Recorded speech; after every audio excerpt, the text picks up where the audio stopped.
Today, I am joined by Yvette Timmins, who believes that flowers are more than just a profession, they're a family legacy. With a grandmother, great aunt, and great grandmother who are also florists, it would be easy to say that creativity is in her blood. However, Yvette believes that the art of floristry isn't a special skill reserved for the chosen few. It's an innate ability available to anyone willing to silence their inner critic and connect with nature. With over 30 years in the industry, Yvette has truly done it all. She's climbed every rung of the ladder, moving from casual assistant to senior florist, shop manager, and shop owner, eventually becoming a floristry teacher and the principal of Bloom College, which she founded in 2013. Her leadership extends to the national stage, where she served as a founding director and board member of Flower Industry Australia. Beyond the business of blooms, Yvette is a champion for the mental health benefits of creativity. She has witnessed firsthand how working with nature decreases anxiety and nurtures the soul. This passion led her to co-found the charity Floral Acts of Kindness and to write her recently published book, Feed Your Soul with Flowers. Today, through her online membership and app, Yvette is dedicated to ensuring that geography and physical ability are no longer barriers to learning. She's here to help you grow your business and feed your soul one step at a time. Hello and welcome to The True North Show. I'm your host, Megan North. I am a purpose finder, mental health professional, and guide for those ready to return to who they truly are. Here, we explore what it means to live a life led by purpose, alignment, and deeper inner truth. Through real conversations, powerful reflections, and soul-led strategies, we'll uncover the stories, tools, and insights that help you navigate life's crossroads and find your own true north. So whether you're in the middle of a transformation, seeking clarity, or just curious about what's next, you're in the right place. Let's dive in. Your path starts now.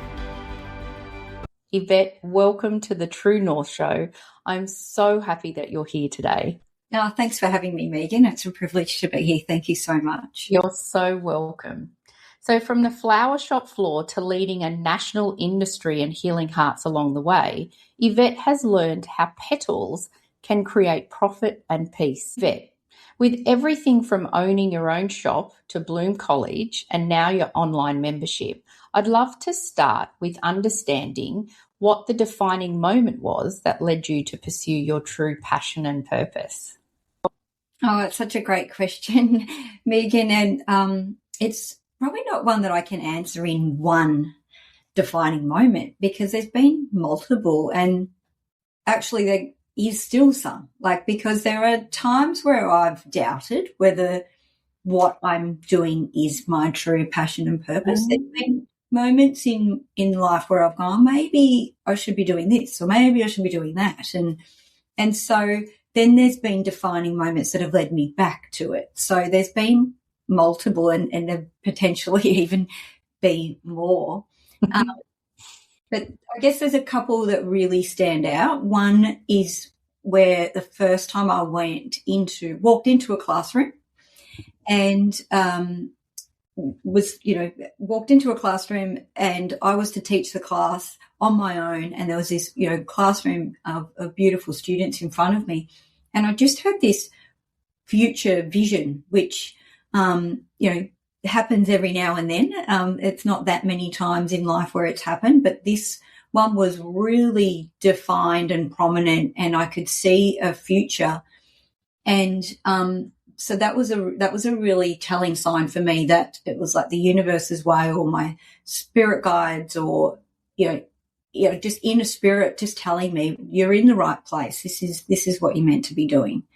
And then prior to that, though, when I had a breakdown and I was in hospital, and I was given a whole lot of flowers, and I was riddled with anxiety and depression. And with that, for not everybody, but certainly for me, with that comes a lot of guilt.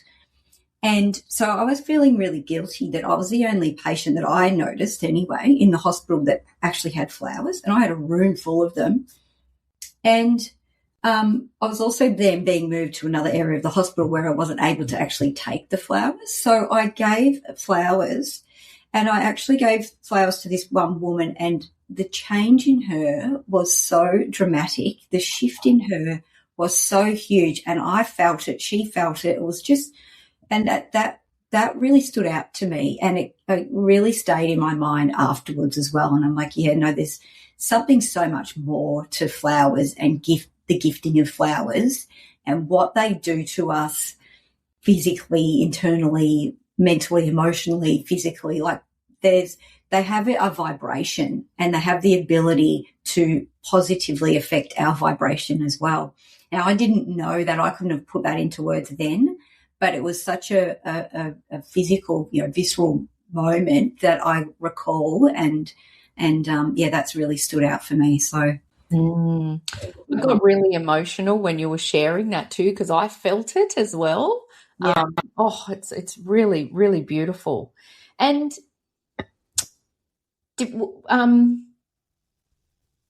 with because your ancestors, your great grandmother and your grandmother and your great aunt, do you think that they understood the power of the floristry as well, or did they ever speak to you about it? Have they ever had a conversation with you? No, and that's not. So I didn't learn floristry from them either. Actually, no, until later after I'd started studying that they were even florists. Really? Wow. Okay. Yeah. And the first floristry competition national competition that I ever won when I was an apprentice, my great aunt came, and she actually was going through her own moment of almost shock and surprise because what I made in the moment. And just to give you some context, you're given a box of flowers and bits of things to work with, like accessories, and it's called a surprise box. You don't know what's inside. And so you've got no way of planning what you're going to make. You've just got to think in the moment and just let that creativity come and just run with it. And so there's not really a moment of thinking, oh, I might do this or I might do that. Like it's just, you just do it. And what I made was what her mother used to make. My great-grandmother, obviously I never met her. And so my great-aunt was in a bit of shock, and she actually ended up leaving early because it was all a kind of a little bit too much for her to take in. She just said, that's exactly what my mother used to make. It's exactly the same. And it was, amazing, incredible. Yeah, so she was working through me, or I'm not sure, but I'm sure that she was there in some form for sure. And I bet that gave you a different sense of what you were doing too, I would imagine, because then you're thinking, okay, well, I'm really channeling my ancestors and there's something in this for me as well. Yeah, absolutely. Yeah. So wow. Very cool. And so what is it about do different flowers have different vibration and different energy? So are they like people in a sense? Yeah, absolutely. Although the difference from my experience is that they don't carry a negative vibration. Theirs is only positive. Yeah. They don't have baggage. That's it, exactly. But they're really good at cleansing and absorbing ours and carrying that away, especially trees. I find when I'm running, I'll ask the trees to take my anxiety. And just absorb it and run with it. And the flowers can do exactly the same. But I find the different flowers and the vibrations of them affect different parts of our chakra systems as well. And it's not just woo-woo. And I just happen to have this cut from the garden. I didn't plan it, but since you've asked the question, the rose flower, science has proven that it carries the highest vibration out of not just flowers, out of anything that they can measure. And so, really? So a rose is 320 megahertz. So because it's vibration, that's how they measure it. And the rose carries the highest vibration. Yeah. Wow. Yeah, so I very much utilize the rose energy around the heart chakra. Mm-hmm. Have Mm-hmm. different meditations for Yeah. that. Wow. Yeah. And then with if we're thinking about flowers and connecting into the chakra system, Mm. so is it then like if you've got red flowers that they could be helping with your base chakra and orange and yellow? Like, can it also be equated to that? Most definitely, yes. So, for instance, the sunflower Mm-hmm. to the solar plexus Mm-hmm. can give you so much energy if you just meditate on the sunflower, just beaming light into that area. And you can have it at the front and the back. So if you think about it at your belly button and at the back, and if you just need a boost of pure energy, just think about it. You can just meditate, just close in and think about a sunflower. Of course, if you've got sunflowers, great, have them around you as well, but you don't actually need the flowers in your presence. What flower therapy is about. You actually don't physically need the rose in your space. You can tap into their vibrational energy without them even being there. Oh, really? Yeah. So that's quite wow. Okay. So So, it's help to have a facilitator who is an energy healer, of course, of course. to help with the process. Yeah. But it is a practice that can be learned for sure. Wow. Yeah. So even if you had like a picture in your room or something with a rose, like you can then even though the rose isn't there physically, the energy of that rose can still be with you. Most definitely. Yes. Wow. Yeah. So that's why the meditations work really, really well too, is to just allow everything else to block out, and you're attracting in the energy of that flower into the space that it's going to do its work.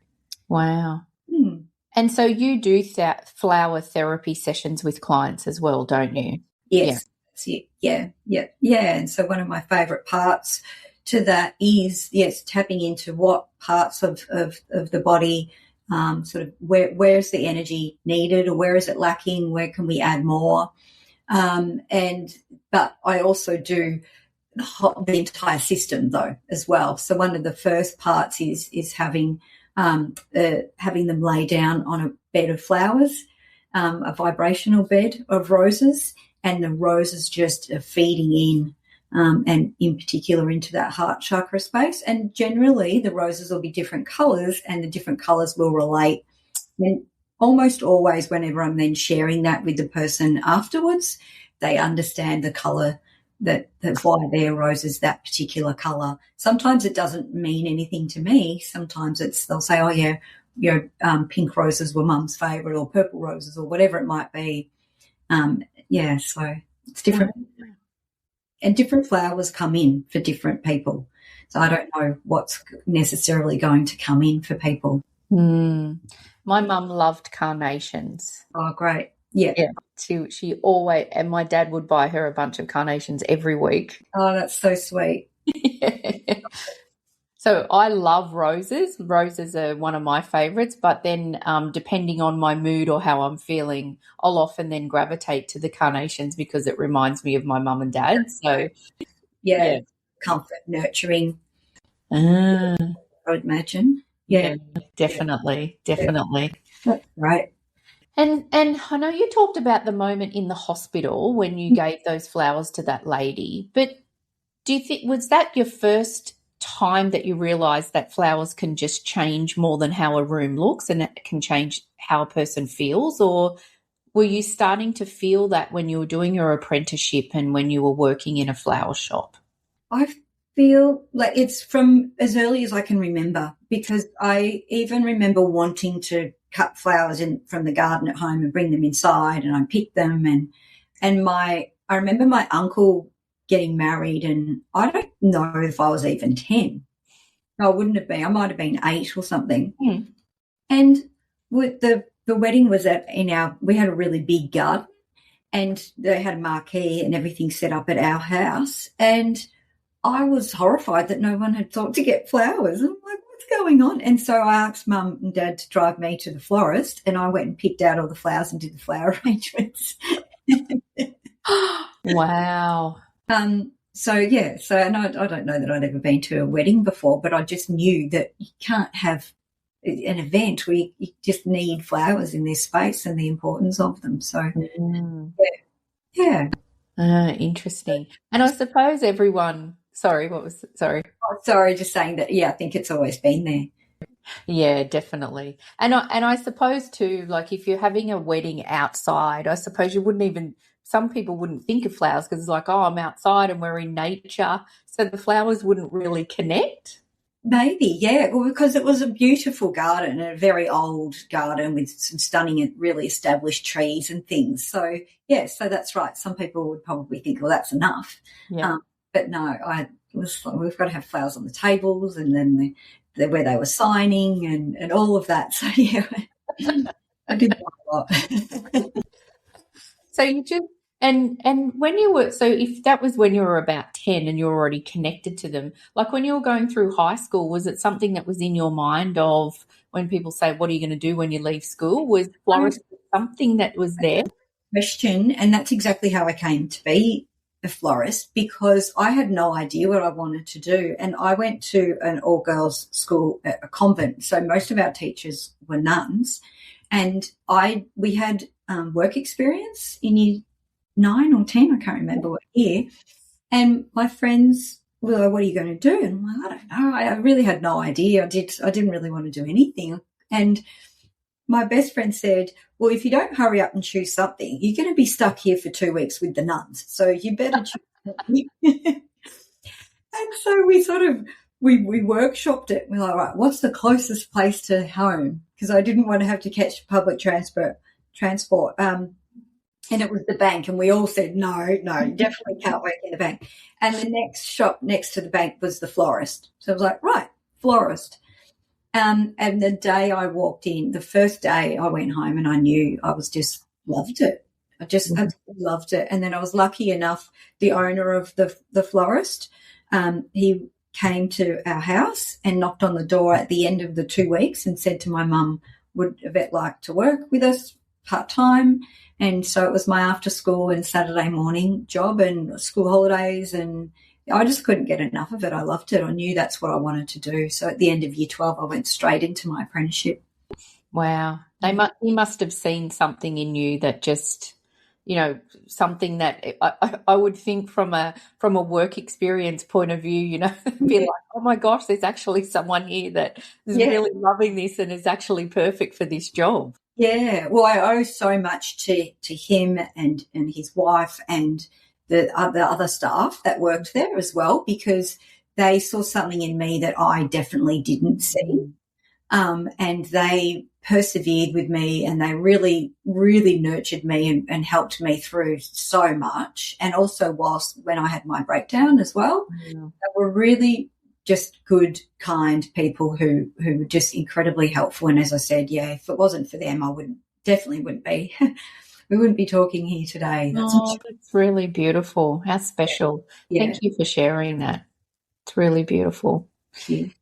So talking about mental health and well-being, so on your journey, obviously mental health and well-being is very important for you. And so how does that become a priority while you're following your passion, your purpose, when it changes, when things shift in your life? Is it a constant? Is it something that's really important to you?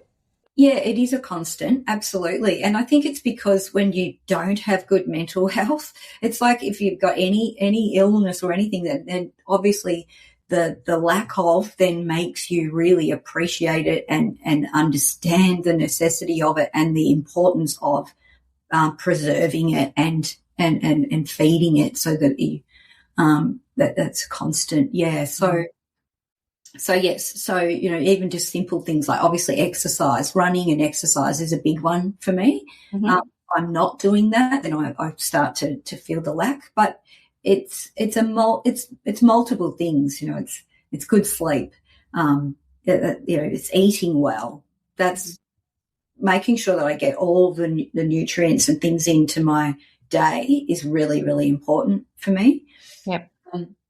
Reading is a really important one as well.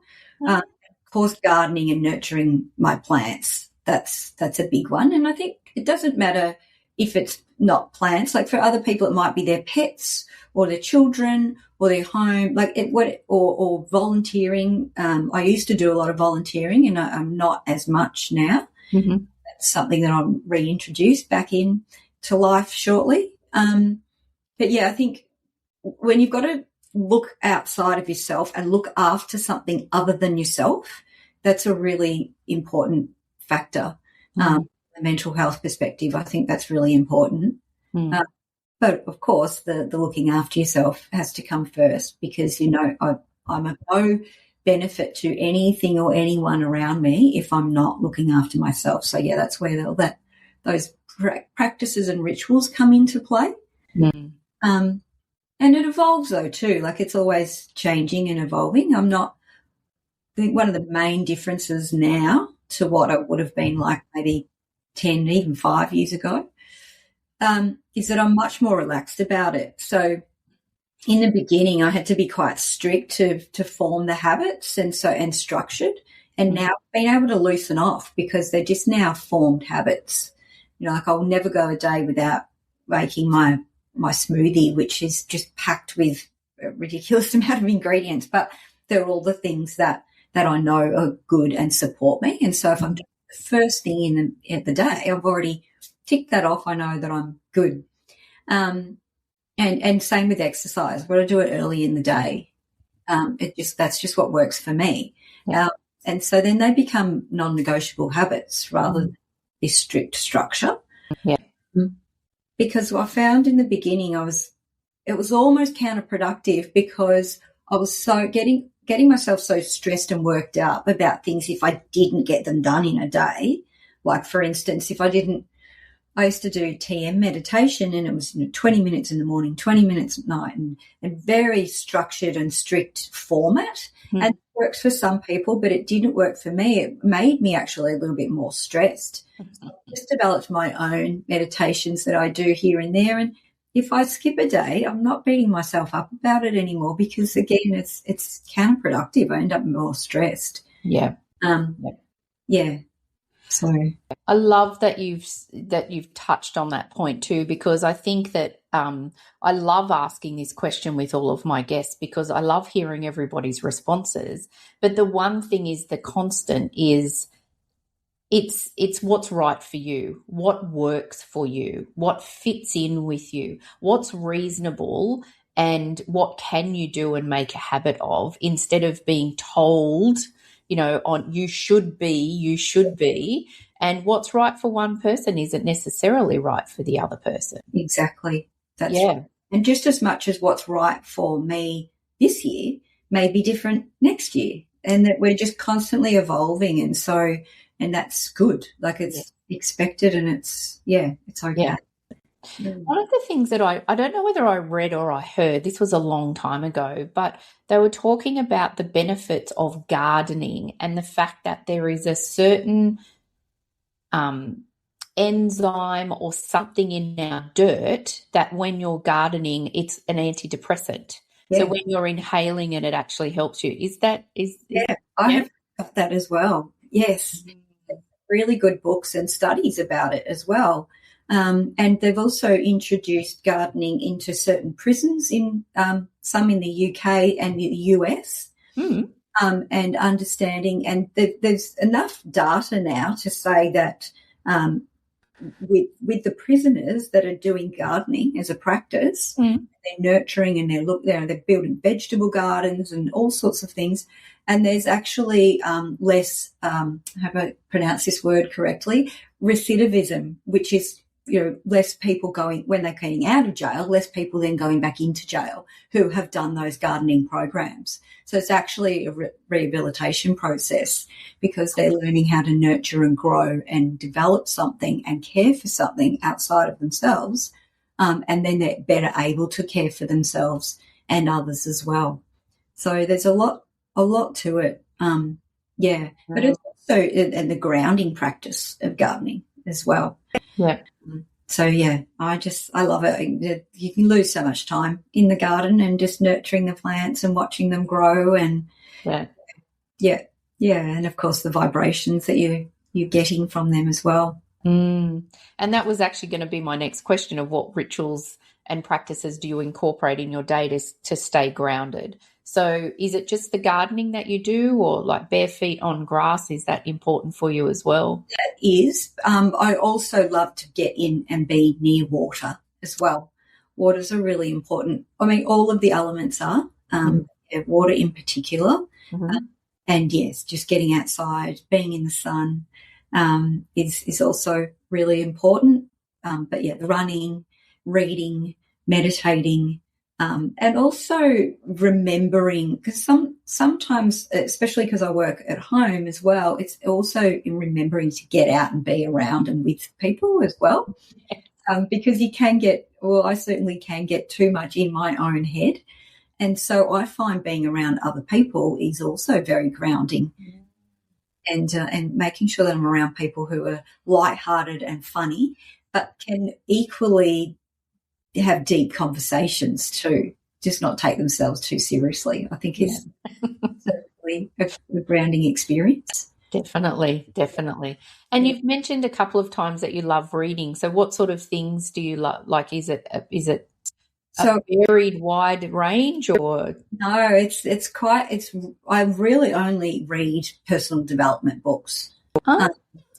And so I am slowly broadening that to reading some fiction as well. And so the plan is, and I've achieved it a few times, but I still keep getting I gravitate back to the sort of latest personal development book. But yeah, I am planning to fit more fiction in the evenings, so it's more wind down, and then the morning reading, because I like to read at night and the morning. And the morning reading is the personal development work that's more of a get up and go type of energy that it's generating.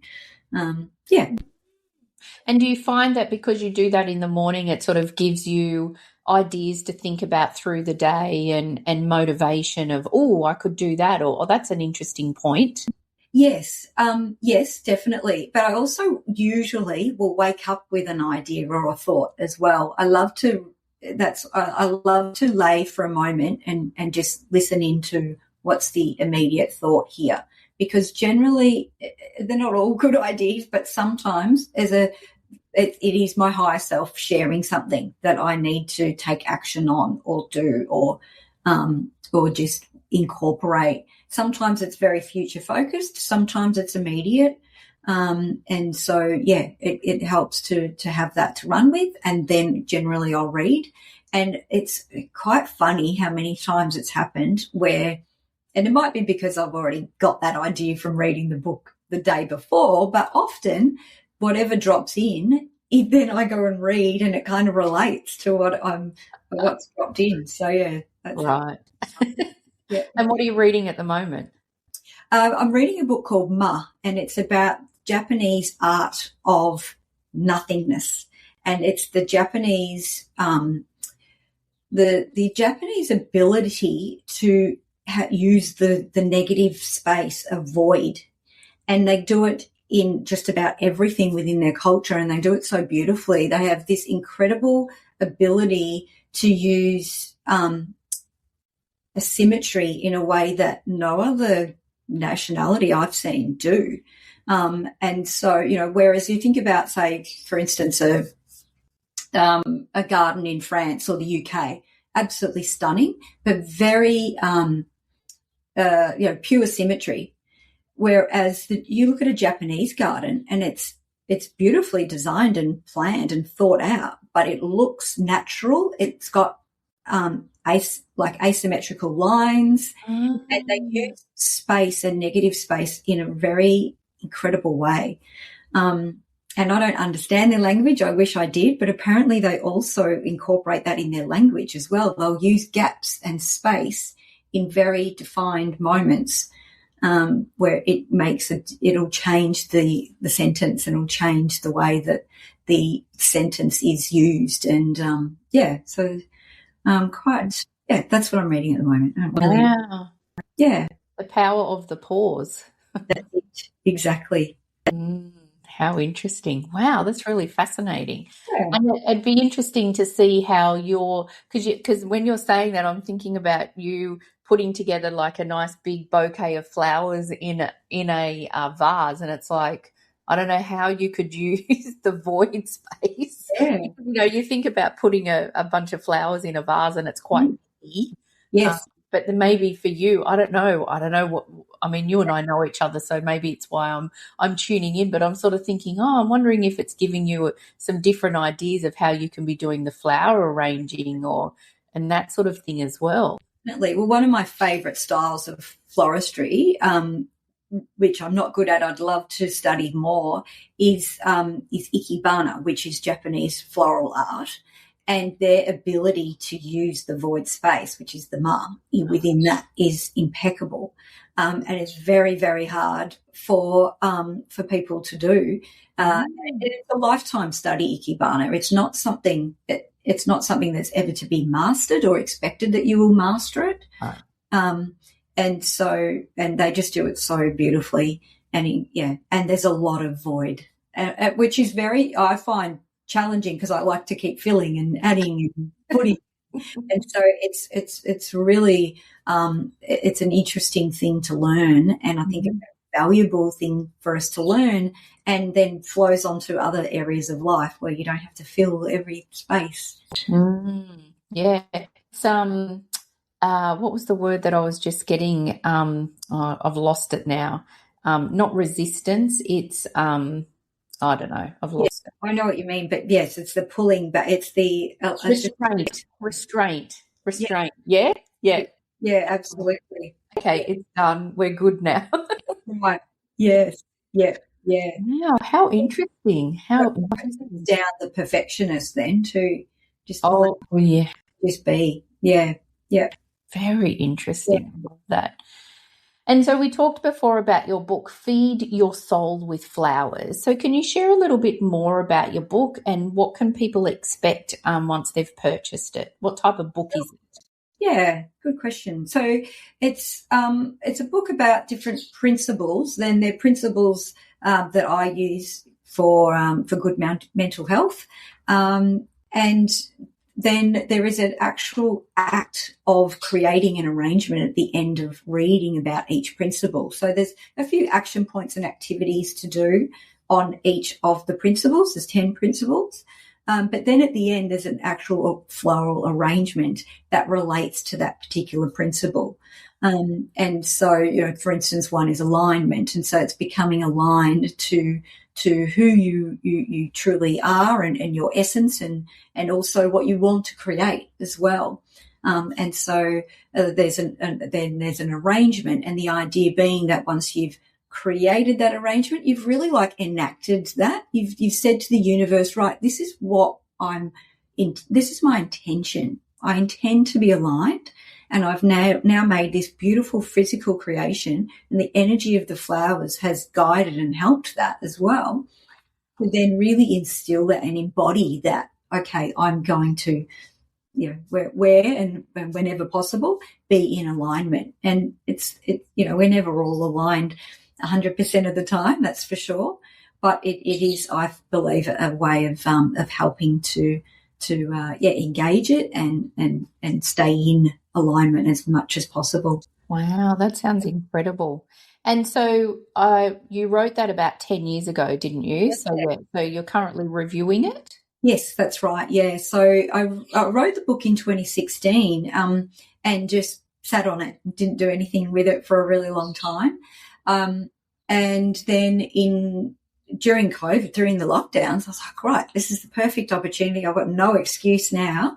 We'll get the book edited and get it out there. But so much has happened in 10 years, and I've developed a lot more from a flower therapy side of things and understand so much more now through the energy healing courses around the different vibrations in the flowers. Mm-hmm.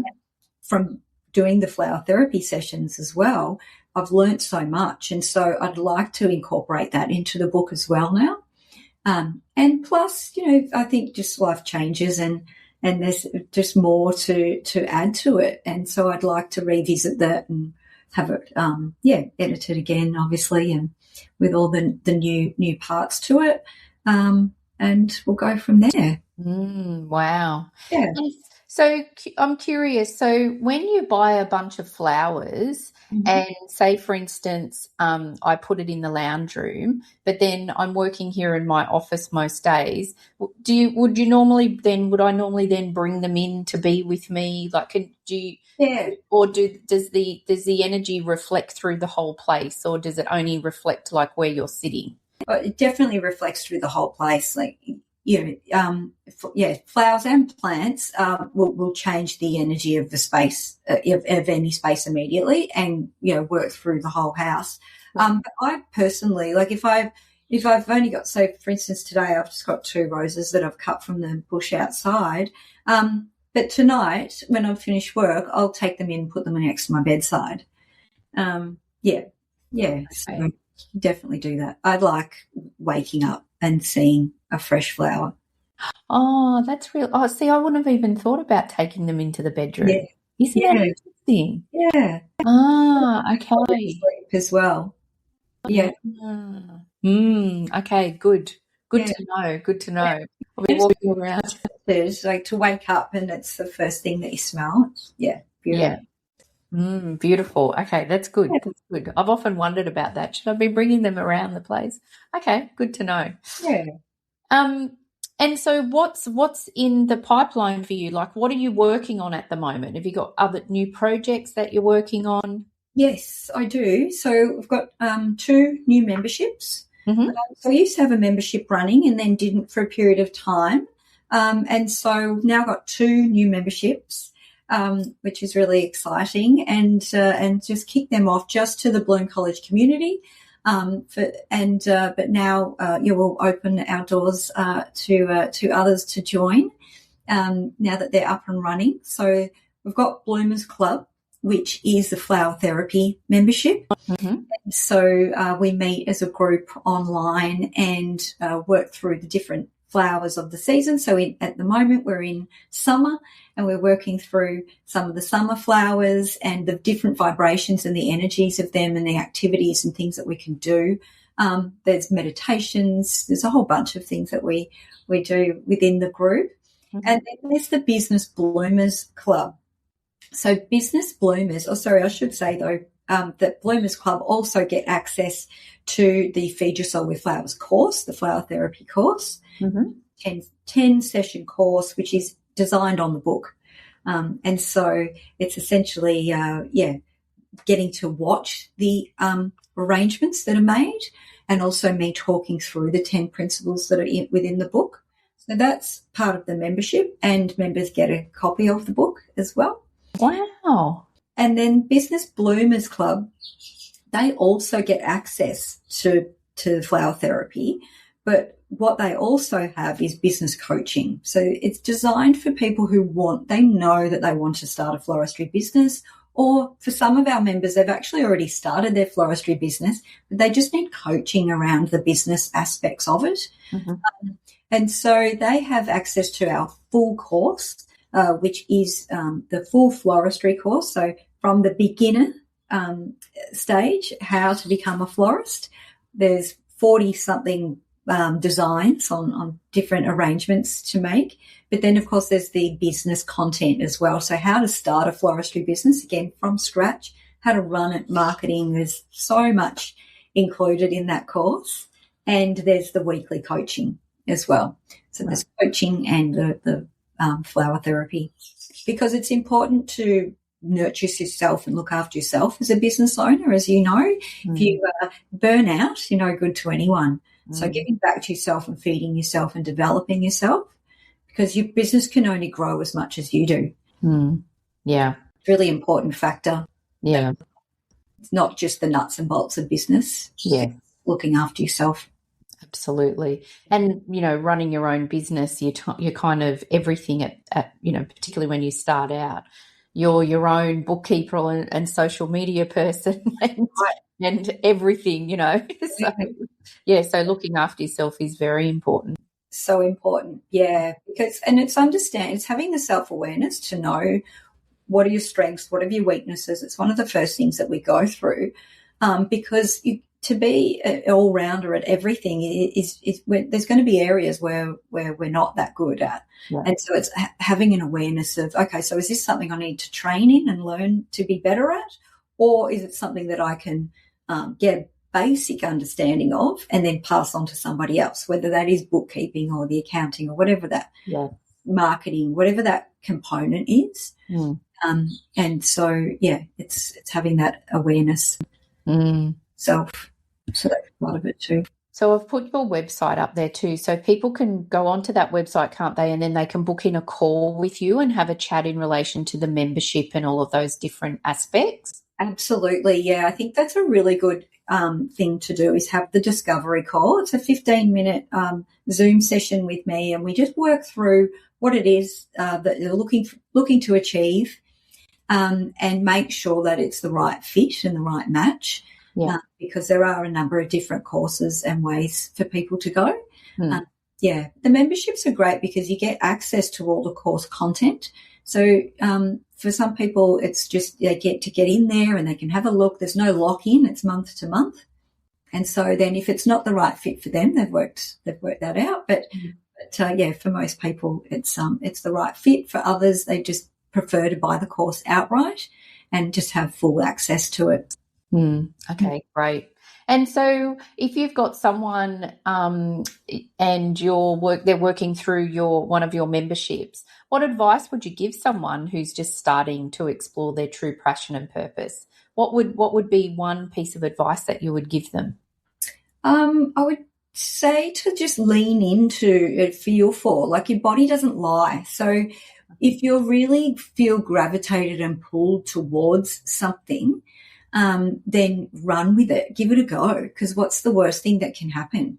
It always scares me, the idea of sitting back at 80 or 90 and in a nursing home and thinking, oh, I wish I'd have tried that, or I wish I'd have done that, and for people to just give up on their dreams and their goals. And so what's the worst thing that can happen? You don't like it and then you stop doing it. It's not failure. Failure is not trying. It's something that you then regret later on for not trying. So just if you're leaning towards it, give it a go. If you feel like you're being pushed and other people are telling you should do it, but you don't really feel pulled to do it, don't do it. Yeah.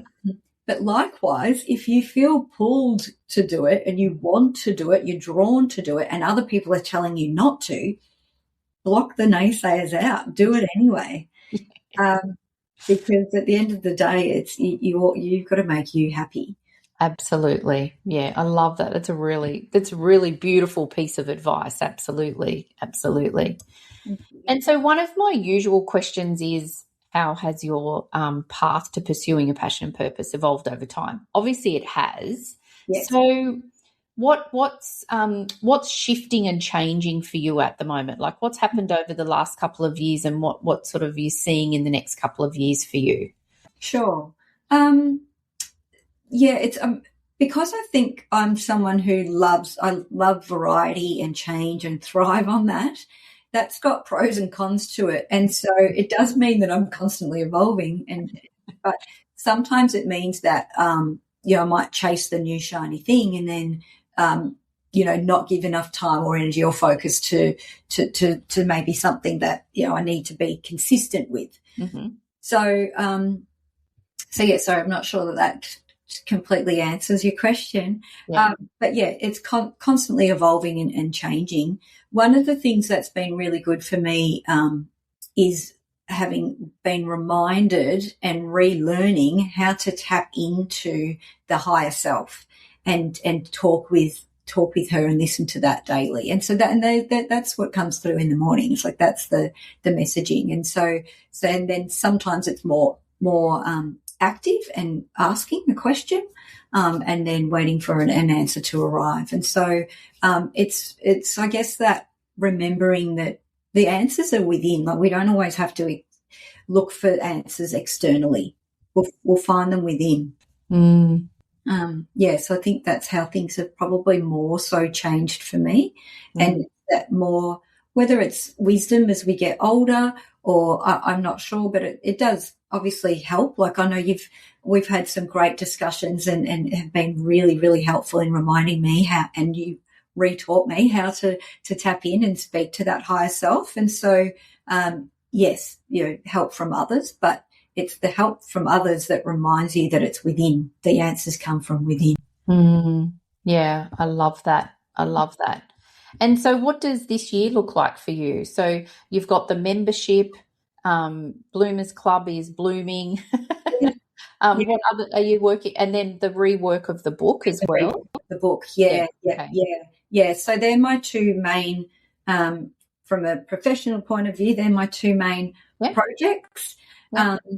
Personally, I'm getting married and I'm going on a honeymoon, so they're two big focus points this year. Yeah.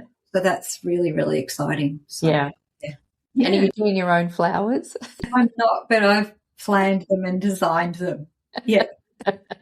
Yeah, you wouldn't want to be running around in the morning in your dress like trying. I did think about it, but your hands get a bit messed up. So I'd like to have some nice manicure. And so what sort of flowers are you going to have? What are you drawn to? What really what's your go-to? It's incredible, the difference. So blue has always been my favourite colour, although I do like pale pink as well, but I've always loved the blues and greens, and that's been and white, and they've been my focus. I've never really been big on the colour red, but since now falling in love and understanding the difference of real love and not real love, and when I say understanding it from a feeling, I only intellectually understood it or thought that I understood it.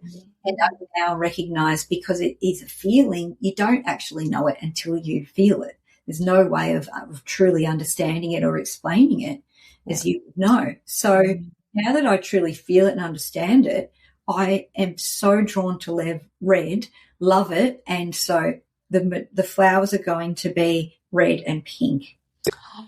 Wow. So it's a combination I would never have thought that I would have, and I'm absolutely loving it. Wow. Yeah, so I'm really excited about it. And what type of flowers? Like what is your favourite? Yes. Well, I mean, I say I don't have a favourite, but it probably is roses because of the energy that they carry, and obviously they're stunning as well, but that all flowers are.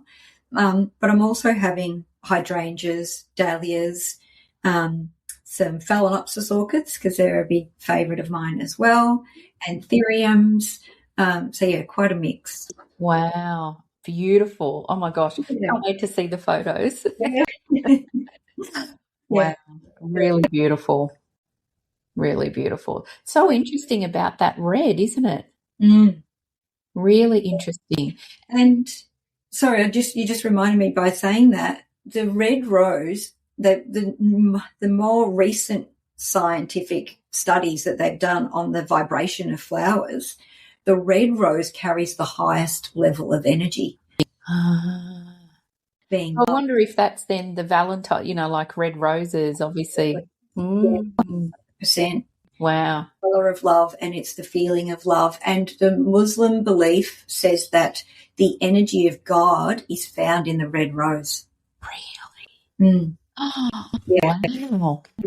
And the original rose, the Damascus rose, from my perspective, carries the highest vibration, and it's one I ingest it every day. I drink it. I put it into my smoothie, droplets of the Damascus rose or water, but I also spray it on my body every day as well.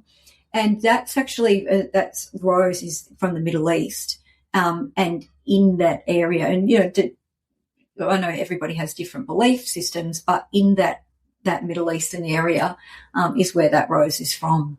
Wow. So, yeah. So it's very, very powerful. Wow. I'll have to get that information off you, I think, because that really resonates with me. I'm like, I'll have to find out about that. I'll have to do some more research. Yeah. Wow, it's beautiful. So can you believe that we've actually only got a couple of minutes left? Wow, it's flown. I know. I know. So I'm going to ask you the same question that I love to ask all of my guests before we finish our conversation. So what is one lesson or truth that you've learned on your journey that you wish you had known earlier? I think it's, as I touched on just earlier, is that the answers are within. Like, just slow down, tap in, align and listen. Tap into that higher self, the inner guide, and just quiet the mind and listen. Beautiful. And get in nature to do that is the most powerful, easy, quick entryways, gateways into your own personal portal of self-love, acceptance and growth. Yeah. Wow. Wow, what a beautiful way for us to finish this incredible conversation. Thank you. I have absolutely loved our conversation and our time together today. Thank you for bringing your beautiful, authentic self. And I have no doubt that that I think that there's a lot for people to reflect on with our conversation as well. There's a lot for me as well. You've taught me so much, so I love that. So thank you for that. Thank you. I hope that you've enjoyed the conversation as well. So I have chatting with you, Megan. Thank you. Thank you. And I also feel like that the audience will really get a deeper understanding of actually how flowers can really benefit us personally, mental health wise, environmentally. I just think it's a really beautiful way for us to learn about that. So thank you so much. You're most welcome. Thank you. And I would also like to thank all of my amazing and dedicated audience, supporters, and again to my sponsors. I hope that you all have an amazing rest of the week, and I look forward to seeing you all again next week. And again, thank you so much, Yvette. Thanks, Megan. Thank you for joining me on this episode of The True North Show. I hope today's conversation brought you closer to your own sense of purpose and reminded you of the power you hold within. If this resonated with you, I'd love for you to subscribe, leave a review, or share it with someone who's also walking the path of becoming.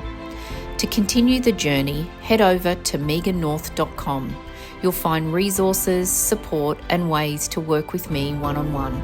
Until next time, keep trusting yourself, following your intuition, and taking one aligned step at a time.